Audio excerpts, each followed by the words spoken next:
Welcome to Viewpoints. I'm Heather Isvaron, and with me today is Dr. Paul Stockton, Assistant Secretary of Defense for Homeland Defense and America's Security Affairs. Welcome, Paul.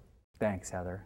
So you have a pretty big portfolio. Can you kind of give us an idea of what that includes? It's big and diverse, but the parts fit together in important ways. So stealing from Yogi Berra, I like to say that my job has three halves.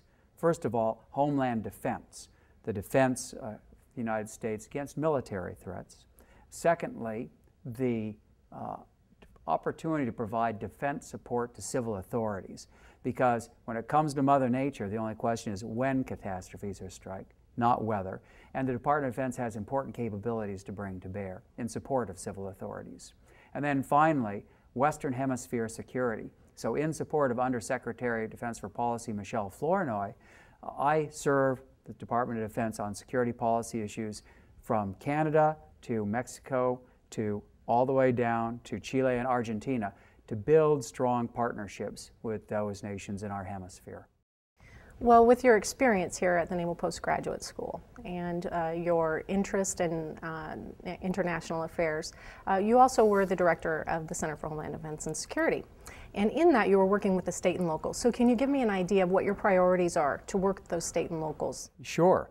One of the unique features of the Naval Postgraduate School's program from the start is the leadership of the school recognized that state and local leaders would be absolutely essential for building homeland security capacity, that it wasn't primarily a federal responsibility. State and locals would have the capacity and also the vision and the wisdom to take our nation in the direction that it needed to go. And I've carried that perspective with me ever since being at the Naval Postgraduate School. Now I'm at the Department of Defense.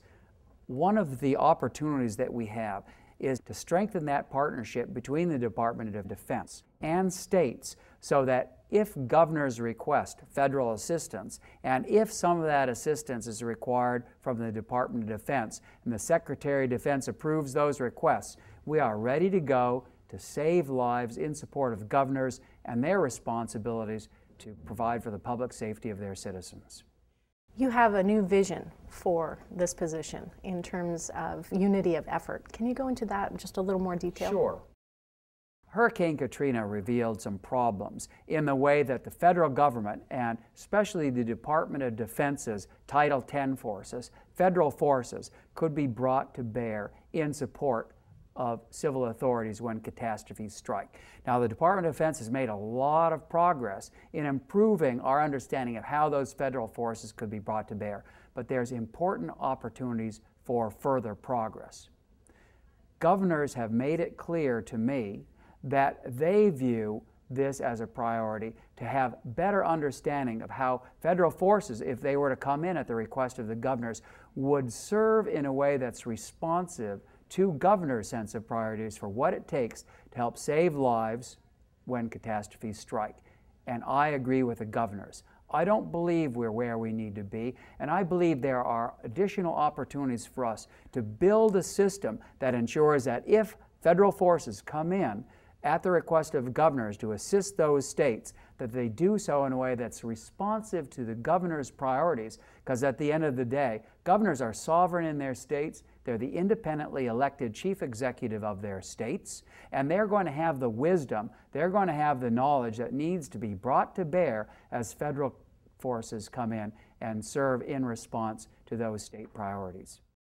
And last week, the President signed an executive order kind of furthering this vision along. Can you explain that to us? Well, it's very, very important. This is big news. The President has signed the executive order that establishes the Council of Governors.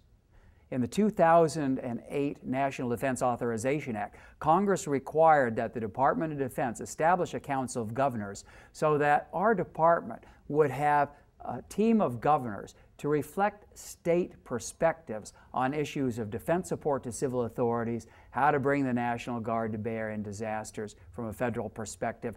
We now have an interlocutor. We have a team of governors to go to in the spirit of partnership to begin to work together to solve these problems and make progress where progress is needed, and there's a lot needed. And this progress is only possible in partnership with governors. Department of Defense can't do it alone because, again, governors are sovereign, and we need them to exercise leadership on these issues. So when the Department of Defense operates in support of civil authorities, we have the mechanisms needed in a way that'll be good for governors and their responsibilities to their own citizens.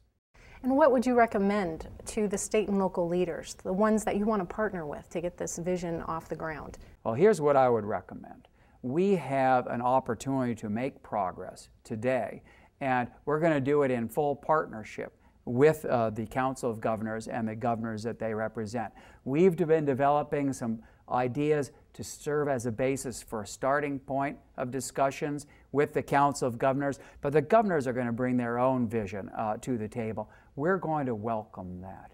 The only thing that I insist on is that we press forward together in that spirit of partnership, because I'm not satisfied that we have an understanding of how to strengthen unity of effort today that's needed, given the inevitability that natural catastrophes will strike, and given the opportunity that exists to save lives in ways that aren't currently possible.